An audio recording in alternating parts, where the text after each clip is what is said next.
Hello, this is Coach Lindsay on the Jackass Podcast. This is episode number 21. Hey, I'm sorry, I took like 2 weeks off. Last weekend was just really busy for me and I was really tired. My daughter's last thing as a senior for band, or for marching band. So, yeah, I just took the week off. Thought about doing it on Wednesday or something and just wasn't feeling up to it. So, this is episode number 21. We're going to talk about government shutdown, the fact that it's done, which is a great thing, which is kind of cool. Football, high school football in Texas, coaching middle school basketball, WWE, which we haven't talked in a few weeks, and Spurs basketball. And I guess and we'll talk about that great comeback from Texas A&M yesterday, because that was fun to watch. So let's start off with the sad bit of news. This happened like a week and a half ago. Marshawn Nealon, sudden passing. And if you don't know who he is, he's a football player for Dallas Cowboys. They found him where he had committed suicide 2 days after Cowboys' last game, and they've been on a bye week ever since. That's one of those things that I may never understand because I've never been that low. And it's just never really crossed my mind. I don't know what would make it cross my mind. But since it's never crossed my mind, it is hard for me to understand that at times. I'm wanting to take your own life. To me, there's always something good. And again, that's my opinion. That's my viewpoint on life. But I feel sorry for him, his family, his close friends. And I hope that they're not truly beating themselves up, because this was a decision he made, and it sucks for everyone around him. I've had friends that have had a couple close calls like that, and maybe more friends than I, I know of 3. I know of 3 off the top of my head. One of my friends I had to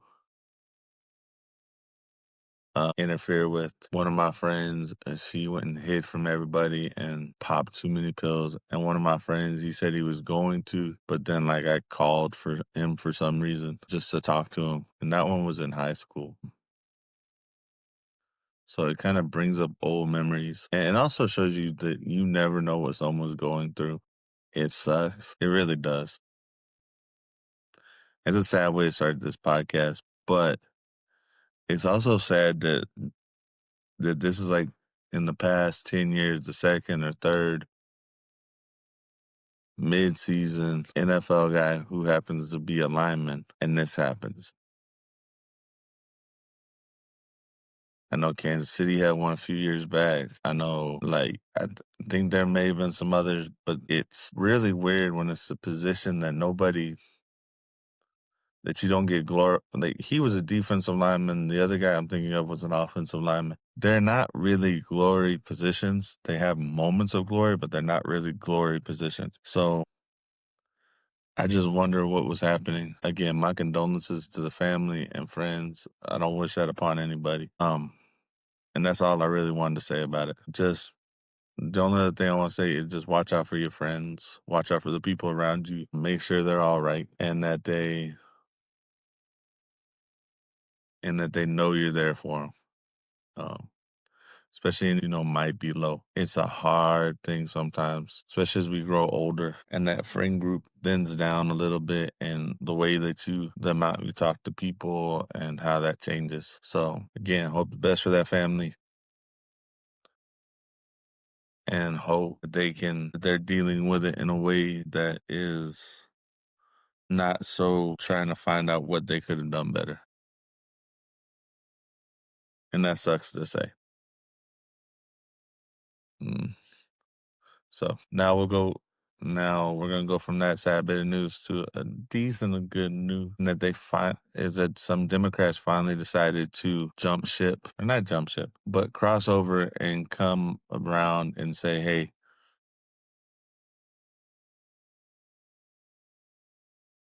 we can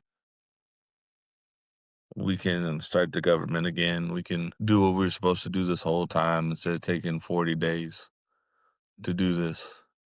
And that we can be grown-ups about this. So that's nice to see. That's going to be nice to see. I know in the past week or so, Trump has signed into law a THC ban. I don't get this targeting of it. Like in the past, like 15, 20 years, over they have loosened up laws about weed, and now we're going back again. I don't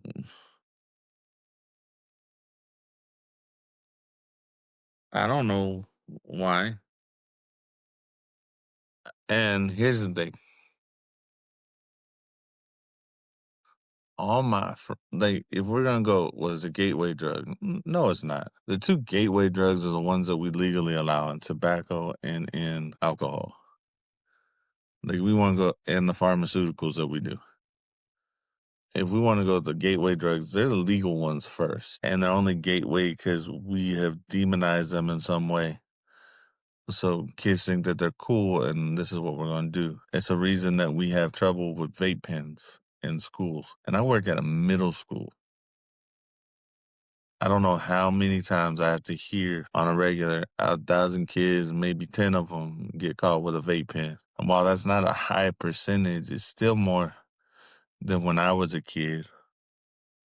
Well, hell, vape pens weren't a thing when I was a kid. And also, you had cigarettes and stuff like that, but we were smart. Like, I have friends who smoke. They just weren't dumb enough to do it on campus, or they would hide it very well. So we have all this stuff going on. And now we're worried about THC, which has become big business. And here's the other thing. I think that maybe it's tobacco thinking that THC is taking over their business. Weed's been around for a while. People grow weed. The reason weed is not really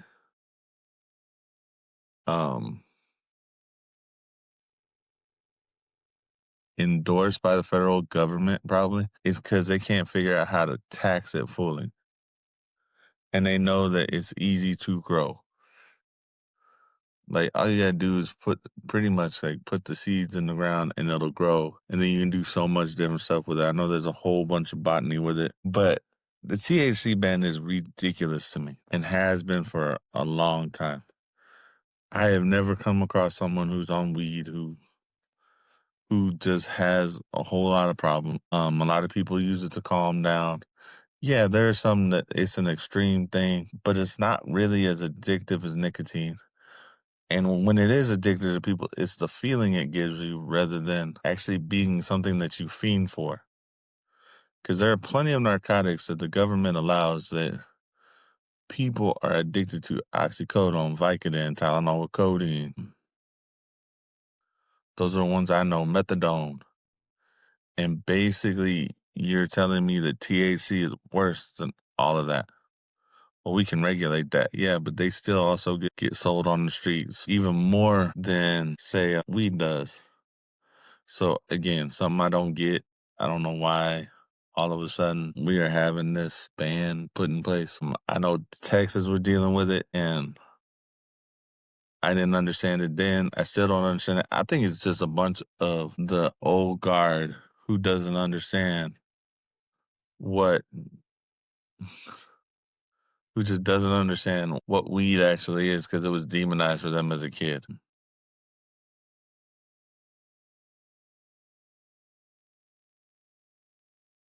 And maybe I'm just like, it's just never bugged me. I'm more worried about the harder stuff, not like some narcotics that we do sell.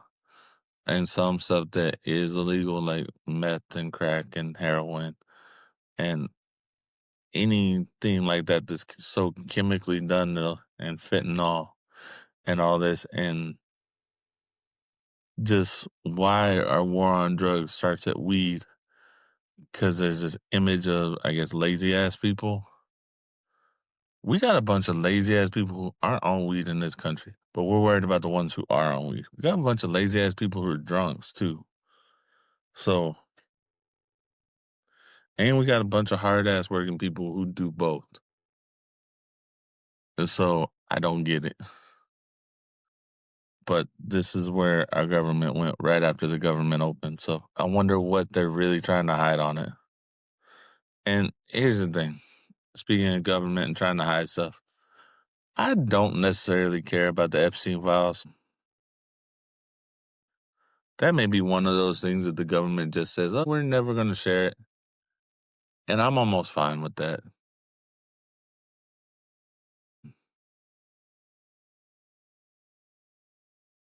Because it tells me that the government doesn't want to share it because it's going to air a lot of their dirty laundry. And eventually, when they don't think that there's an effect on their laundry or the people that are in play are dead, and then what are they going to care? Because the history book's going to change as soon as you see the Epstein files.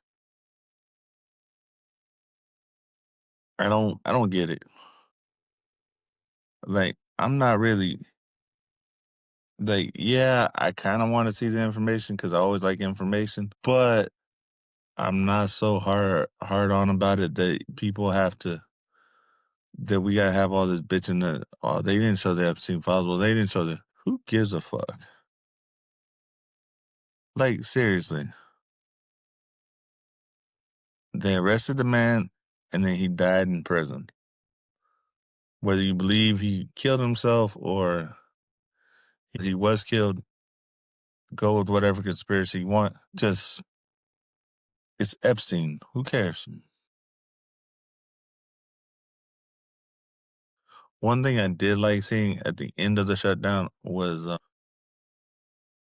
Senator Kennedy, I think he's a senator, saying that to put a bill in place where that if they're in a government shutdown that they cause, that they don't get paid and their money doesn't really go in escrow because they're the ones causing the shutdown. I'm doubting Congress is going to do anything because they don't ever hold themselves accountable for anything realistically. They just have a fake accountability hearings on shit they think people care about but don't really care about because they don't actually know what the hell is going on. I did like, there's a guy I follow on TikTok. I think he's like I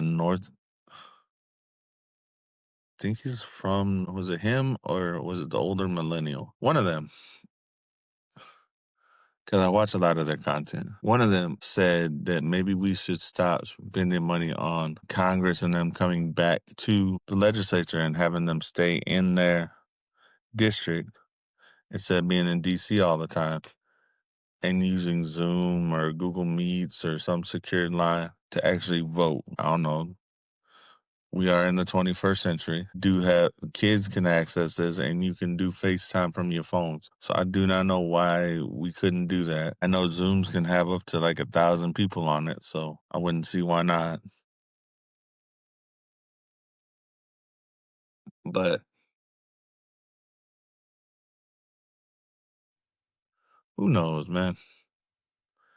Our our government is so messed up right now. And it is a microcosm of what this country is. It's confused as all hell, entitled in a lot of ways, and does not understand what they're supposed to be doing. And we have generations of people now who are in that way. So the fact that it's all a clusterfuck because we've let ourselves get too wild out, and you can't tell people stuff that makes sense for them not to,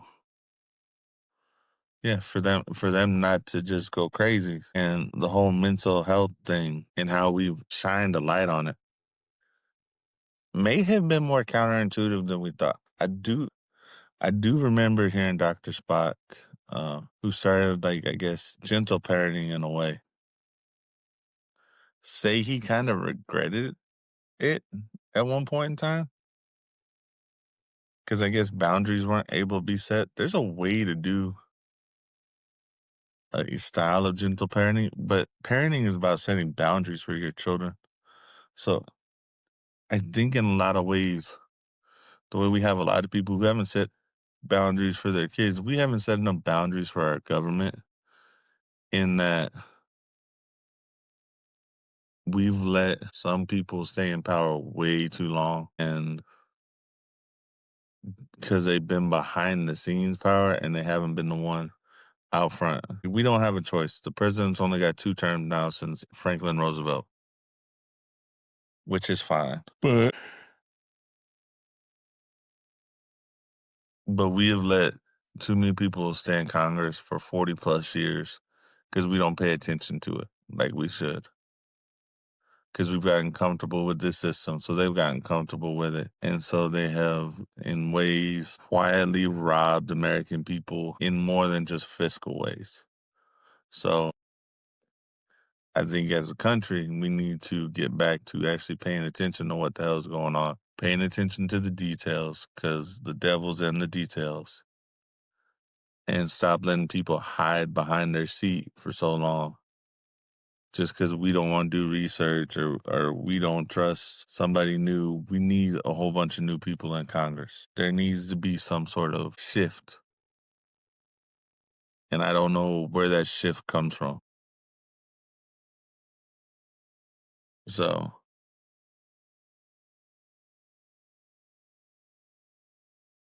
so that's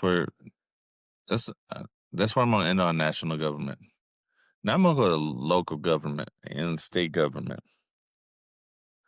and question my governor, which I've questioned a bunch, especially when it comes to education, no funding. Because now I haven't really heard him say it. I haven't heard a video of him saying it. I've heard videos about him saying this that he wants to eliminate property tax. See, there's a small problem with this. There's 2 places education funding is supposed to come from. One, it always gets diverted from, which is the Texas lottery system. I bet you if I go look it up, there's not that much that actually goes into funding of the of state education from the Texas lottery system. But property tax, like the property taxes from a particular district that you live in, goes to that district. And that's how they fund the schools. It's also based on the population of schools and yada, yada, yada. There's a whole bunch of minute stuff to it. But he wants to eliminate property tax, which sounds great, I guess. I get it. But then where's the school funding coming from?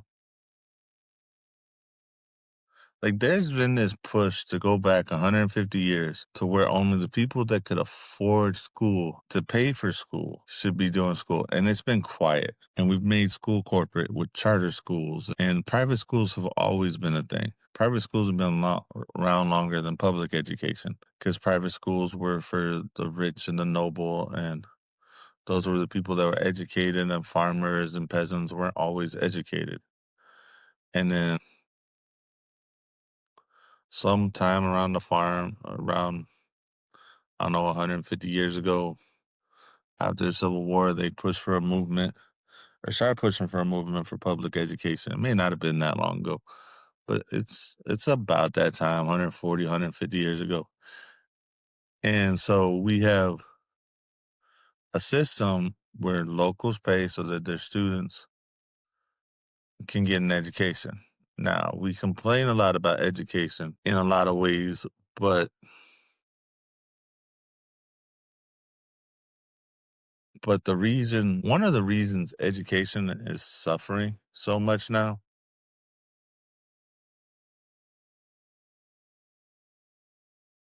it's kind of threefold. You know what? It's not kind of threefold. It is threefold. The first fold of that is parents' view of the school system. So I grew up, I think the charter school I worked at opened after I graduated. I think that's when that law came into effect in the state of Texas where they could. And now it's got like,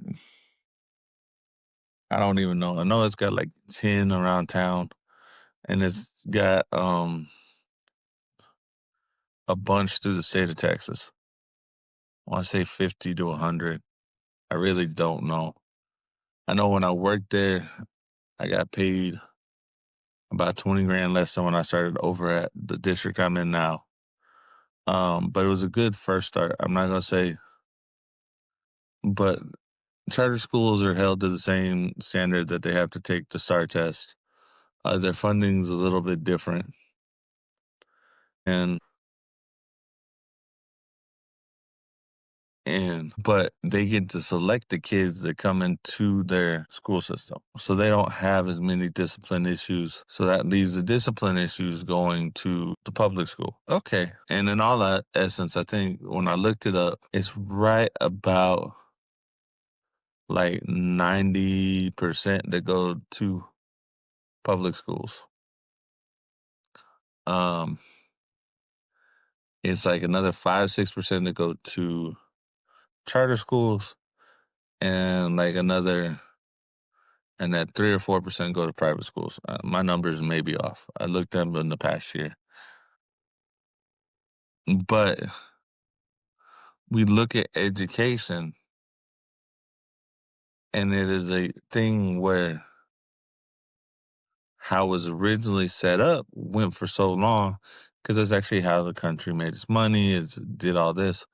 So the framework of it is set up for um 9 to 5 jobs, teaching you to be there on time, teaching you what kind of kind of life lessons in just the mundane of the day. And I get that. But it also teaches you fundamentals for whatever job that you're having.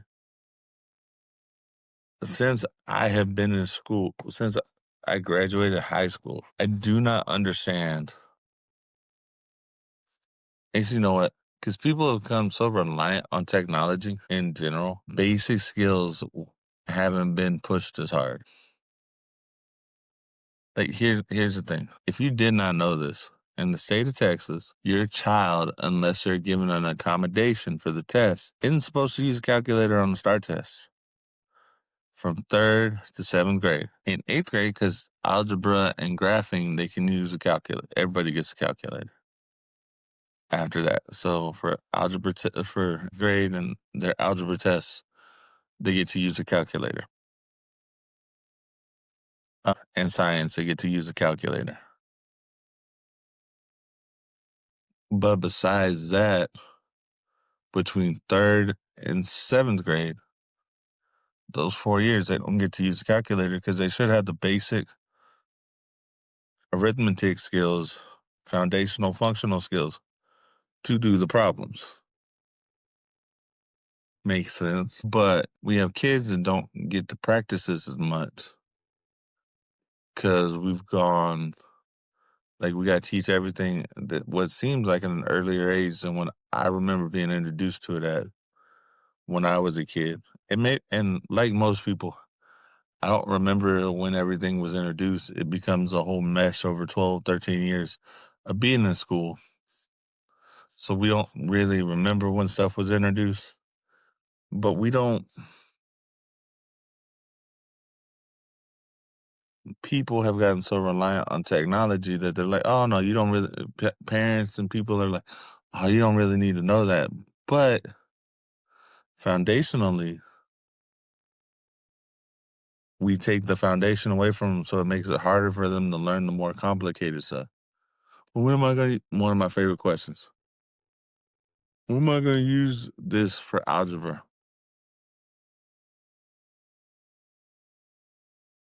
So the reason for algebra is to teach you basic algebraic equations. There's so much more to it than what you actually get taught in high school. The Pythagorean theorem is used because you can manipulate that problem so much to show it in different ways to figure out different parts of the problem. And, well, when am I going to use this? It's not necessarily that you're going to use that particular thing all the time. You're going to use the skills that it builds more than you think. Like, if you break down what you actually learned in school, you would understand that, no, I don't use everything for every job, but I do use parts of it, and I use the skills that we're taught in problem solving and logic and all this stuff. And maybe that's it. Maybe it's because we don't have the same logical society in a lot of ways that we did beforehand. But here's my view. I'll break this down by level, and then I'll break this down by subject. Here's my view of education as an educator, as a special educator. We need to push kids, and I know not all kids gonna get it, not all kids gonna understand it, and there's some kids who just struggle with it because there's a disconnect in the brain somewhere. And I deal with those kids all the time, and it's trying to get them to understand stuff that is just hard for them to understand sometimes. But you have so elementary school is supposed to be the found. I view the schools, the levels of schools like building a house. Elementary school should be the foundation of what you do. It should be the rock hard foundation, that concrete slab that goes under a house, and the basic framing of the house, the interior and all that. Middle school is getting you to more of the electrical, the switches, the designs of the rooms, and that you get to dip your toe in and learn the basics of a lot of things in those subjects. And people say there's no financial stuff. There's actually a section of the TEAS that's a financial thing. It's just usually done at the end of the year when everyone's tired. I've seen budget projects done for eighth graders so that they understand what's coming around the corner. I've seen all types of stuff, but it's not necessarily financial. Because also, financial should be taught by your family in a lot of ways, in how you handle different finances, how you and have communication with your kids, and what your financial belief is. Because there's a belief to that that should be passed along by parents. And if you don't, then maybe you should reach out to school and say, hey, I kind of need some help teaching them this. Can you help me? Or, and stuff like that, which a lot of people don't do because they think it's just them raising their child. And in all honesty, everyone that your child comes in contact, from the friends to the teachers to the parent, has an effect on that child. Well, we say that. So middle school is doing the drywall or how the wall is outside, getting all the electrical done, getting everything basically set up inside the house like it should be. High school becomes more focused on the detail of a subject because now we're sending out biology, and they've had their toe dipped on biology the last 3 years or throughout their whole schooling, but they never really went and studied biology. They studied parts of it at different times. And then you got chemistry and physics, but they're year-long courses where you get to get basic details of it. Um, um, so high school, you kind of start heading down the path that you want because your electives, at least in my district, can be tailored to a career that you want in a lot of ways, or the basics of a career that you want. My daughter is going to have a CNA. My other daughter is going to have a certificate in cybersecurity by the time she graduates.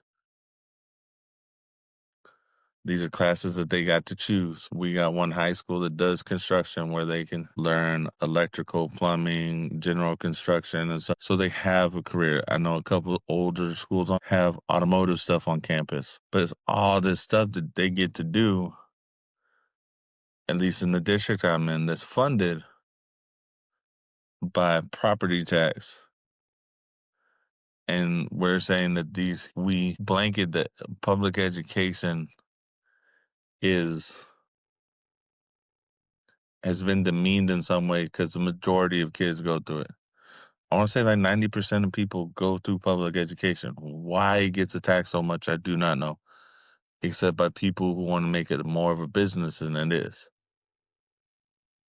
The thing that's fucked up college education is it's too much of a business rather than educating the students for an affordable cost. My college education probably shouldn't have cost more than than my truck or my grandfather's house when he bought it. We got a problem here that I took out loans like that. And now my fault, I took them out. I wanted a college education, but it kind of matches my yearly salary for what I get to do. So,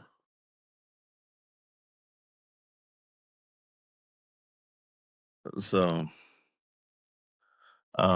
high school is giving you more details, kind of get to pick the colors of the house, all the stuff. It's still basic stuff. When you go to college, now you get to pick all the real details of the house, the stuff that's gonna set your stuff apart, and get to be in more of the theories and stuff like that.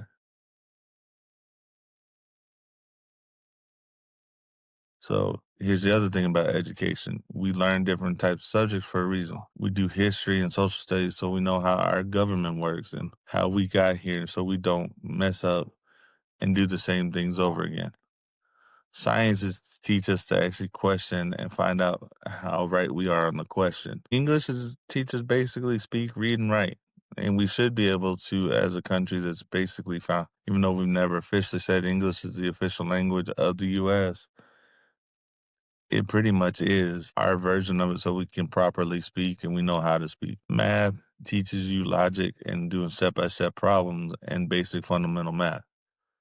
Like when you get into geometry, it gives you logical stuff.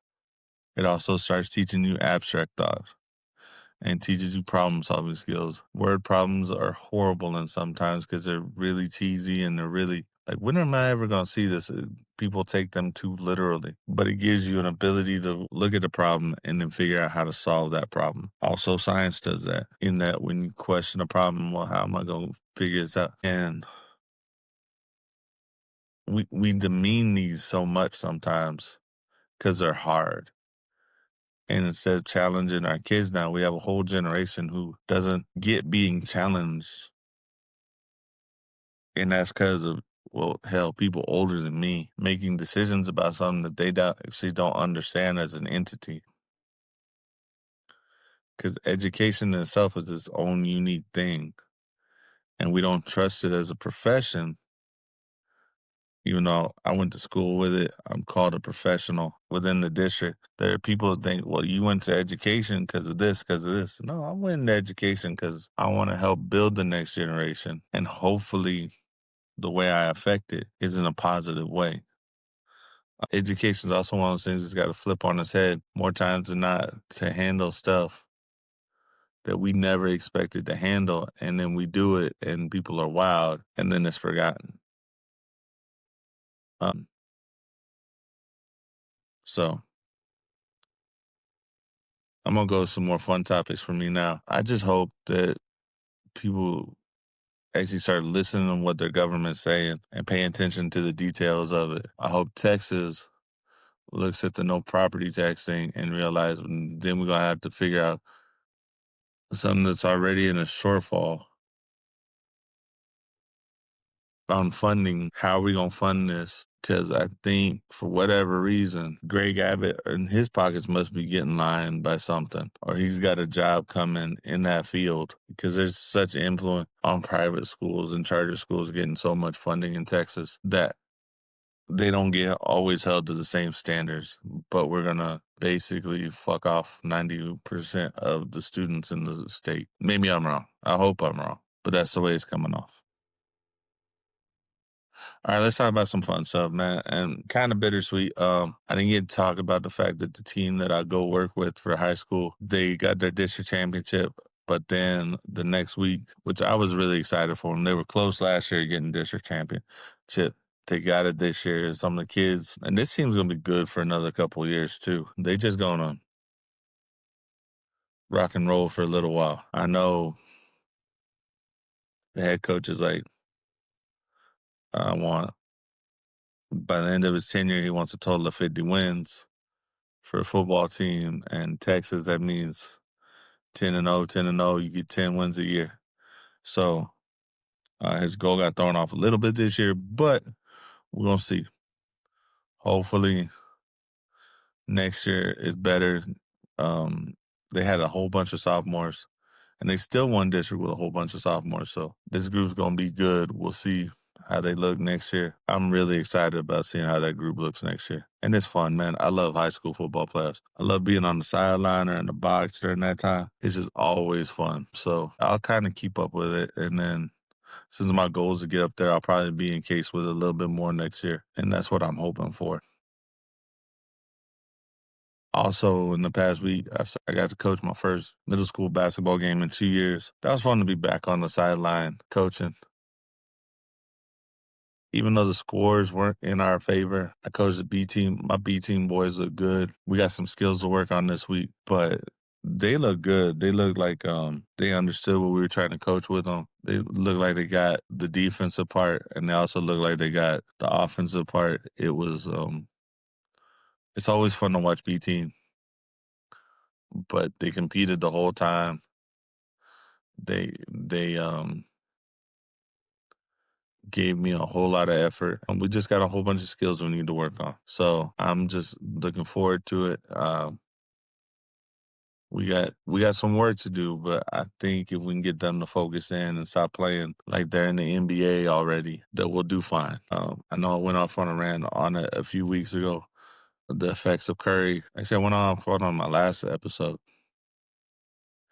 It shows because those kids just see it. They don't see all the work that they put into it, and they need to see the work and see that over time it is learning the game right and doing the game right would be great.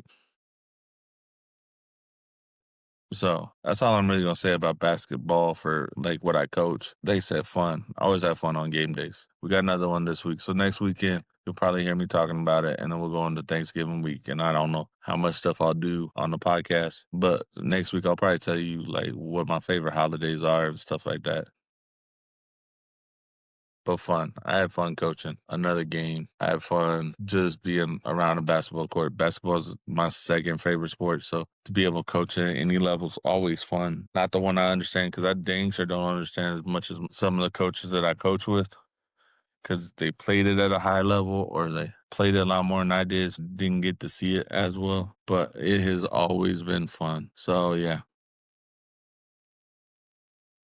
The next thing, you know what? We haven't talked WWE in a while. Man, it's around the corner. The last match of John Cena, the John Cena last match tournament. That has been cool. And then bringing back Zack Ryder this week was cool. I'm actually going to go watch that episode of SmackDown. I haven't watched it yet. I haven't yet. But man, it was cool to see him back. I do like some of the clips I've seen, like of them and TNA, and kind of it's not really like an invasion angle, but it's like a jealous little brothers angle almost. Oh, attacking these people, having champions that cross brands. It's been really cool. So that John Cena last match tournament, seeing LA Knight beat Zack Ryder, I love the nostalgia of it, which is cool. I love seeing The Miz in it. I don't know who I'd want John Cena's last match to be. I know knowing what I know of him, he's very traditional in his thoughts of wrestling. And that was also cool seeing him beat Dirty Dom for the Intercontinental title this week. That was awesome. I didn't realize he had never won that championship. So I'm glad he gets his Grand Slam, and he should have had that a long time ago, probably. But I think I understand why he never got it, because when he was building his run, that wasn't a title that they were fighting for. It's not like when it was Shawn Michaels and Triple H coming up. They had already gotten BCW, so they started using the U.S. Championship as a secondary title on SmackDown at the time. I think that's what it is now. That's cool. I like that. I really do. You know what? In thinking about that, I think that would be a cool one for whoever John Cena faces in December to have that title on the line, and that be who starts off the year as the Intercontinental Championship. I do like what Dominic Mysterio does. It's funny. It's really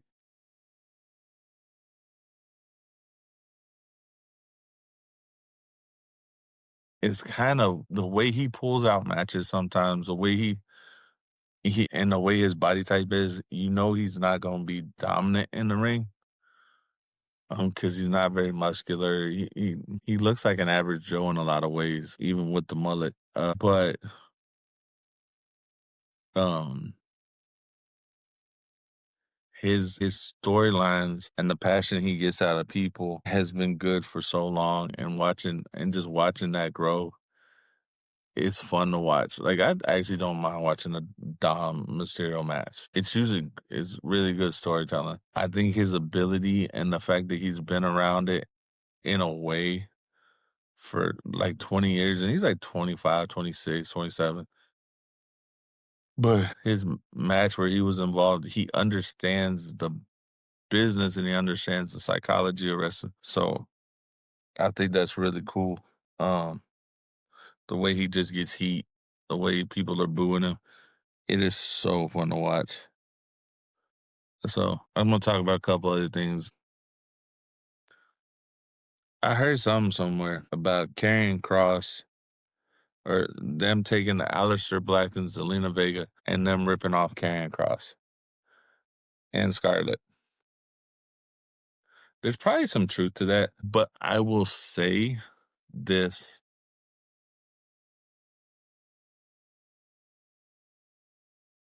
I remember kind of watching Karrion Cross when he was in TNA originally and his original run in NXT. And there was something more interesting about that character that very didn't talk as much. He was just very violent, bully, and just quiet. And when you hear him talk in interviews and stuff, he doesn't come off as smug. He doesn't come off as anything. Come off as very thoughtful. But there's some that just doesn't connect with everybody. It connects with marks. It connects with people who love wrestling, but doesn't connect with people who are casual fans of it. There's always been something intriguing about Aleister Black to me. Always. Since the first time I saw him on NXT. And even when he speaks, it's a different type of charisma that comes off. It's a different type of creepiness that comes off. I think he's naturally in that world. I think he found something where he loves that creepiness. Seeing the side of Zelina Vega come out. Like she's always been a firecracker, but to see her with her husband and you know that's her husband has been really intriguing. It's maybe because it's new for the two of them, but something meshed with it. Something never just set the same with Karrion Cross. WWE always has some creepy character from the Undertaker, and they had some beforehand, but like there's always been a really creepy dark character in wrestling. Even when it was like Kevin Sullivan and WC Sinister in TNA, like there's nothing. There always has to be that creepy character somewhere. And Bray Wyatt was that for a long while. And I think they tried to fill, I think they didn't want to try and fill the Bray Wyatt void. But there wasn't something like where Karrion and Alistair differ is that there's something psychotic about Karrion Cross, but not creepy. There's something psychotic about Alistair Black, but creepy. Um, and I think it comes off more in his delivery. Uh, I don't think people I don't think people just attach themselves to Karrion Cross. Karrion Cross came across like a lot of there was a conspiracy theory to it, but it just didn't like none of it set. As an in-ring worker, I didn't mind him. He's good in ring, but something about the character, the smile, just the package didn't fit right. When he has a little faction with AOP and Paul Ellering, it just didn't fit. So I like the Aleister Black stuff that I've seen so far. Him and Damian Priest built, and the way they built feuds for them was totally different. There's something a little bit more organic about the Damian Priest feud than even though like it's contrived organic stuff, but it's not. it's not as contrived as carrying Cross and the stuff that he did. I think carrying Cross's stuff was just more mental and more nuanced. And while there is some nuance in wrestling, sometimes if you over nuance something, it doesn't come across right and doesn't connect with the wider audience. I think that's where they got lost. Um, man, I'm loving the angle with Drew McIntyre. Like he has been annoyingly whiny heel for a while now, and I think he fits him, but also a very violent heel. Like he doesn't really cower, but he'll leave just so the crowd doesn't get what he wants. Like he's an asshole, and he's an admitted asshole, and it's just been fun to watch. And now him with the vision, which seeing the vision has been kind of a cool one. I actually like how these storylines are going. Yeah, the war game matches are kind of going to be forced, but I do like how they have storylines and how they're building the teams, and that they've kind of combined the storylines. Yeah, we don't trust you, and I liked even like Charlotte Flair going, "No, I don't trust her," like with Rhea Ripley, and saying, "Nah, I don't trust you, so I'm not gonna do this with you. I don't like you. I don't trust you." And going back to that, I think that was really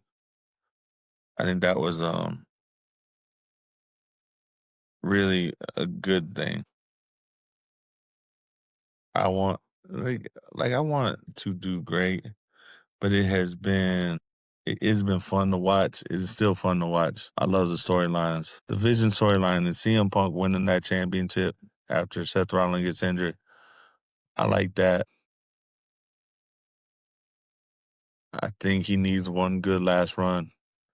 I think it's great that is having one good last run.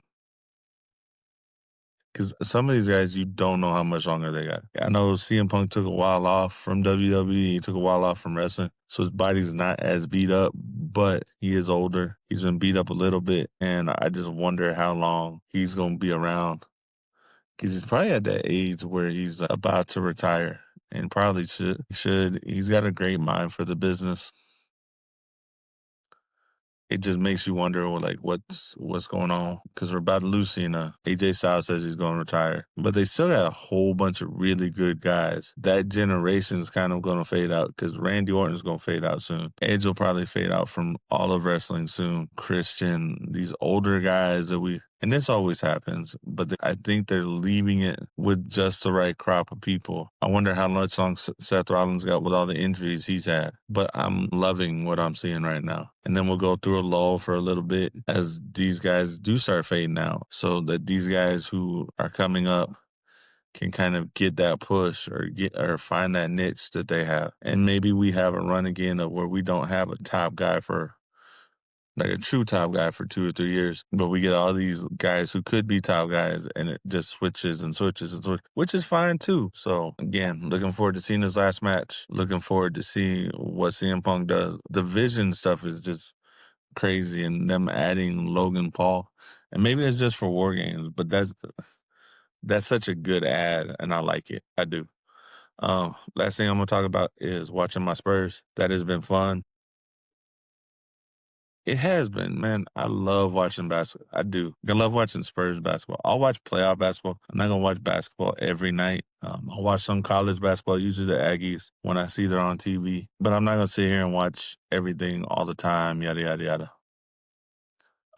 So yeah, it's just been fun to watch. I love watching it. And it's been fun to see Wimby and Steph Castle. Hell, the fact that they're the youngest pairing to both have a triple double and getting younger than Scotty and Michael, which I didn't know that stat. They're like 2, 3 years younger. Is just incredible. I think I've heard people like, we need a new point guard. We need this. I think Steph is like, if you look at it, I think Steph is the better actual facilitator. of the ball, but having him and De'Aaron Fox in scoring position at all time, and then when you add in Dylan Harper whenever he comes back, I think that's gonna be a fun mix to watch. Because here's a lineup I can see: Dylan Harper, Steph Castle, De'Aaron Fox, and you can put Barnes or Devin Vassell at the 4 and Victor. And you got 5 guys who can shoot the ball. And if you got Devin in there, you then have 5 guys who can really dribble the ball and get to the hole from the 3-point line. Um, Watching Wemby has been fun. Watching Wemby on defense is always fun to watch. But just watching the Spurs play this year has been fun. Does it suck that I lost the last 2 to Golden State? Yes. But I think it's gonna be a learning experience on how you keep a team, um, that's how you have to the way you have to finish off a game. And I think that's a lesson that if they go watch the film, that they're gonna see how Golden State did it. But, man, love it. I do. I love watching Spurs basketball. So that's it for the podcast. I will come back next week before Thanksgiving break because I'll be off all week and I may have some like short stuff that I do before the break or during the break here and there. Y'all have a good week. Hey, if you like this podcast, we got to sit through the end of it. Please like, follow, comment. I do this to vent. I do this, I guess, it's my own little therapy. You agree with me? Great. You don't? Great. Again, this is Jackass Podcast. Coach Lindsay. Y'all have a good one. I'll be on here before Thanksgiving and probably after. And we'll talk about Thanksgiving traditions I like and stuff that I think's kind of ridiculous. I'll have fun with it next week. Y'all have a good one. See you later.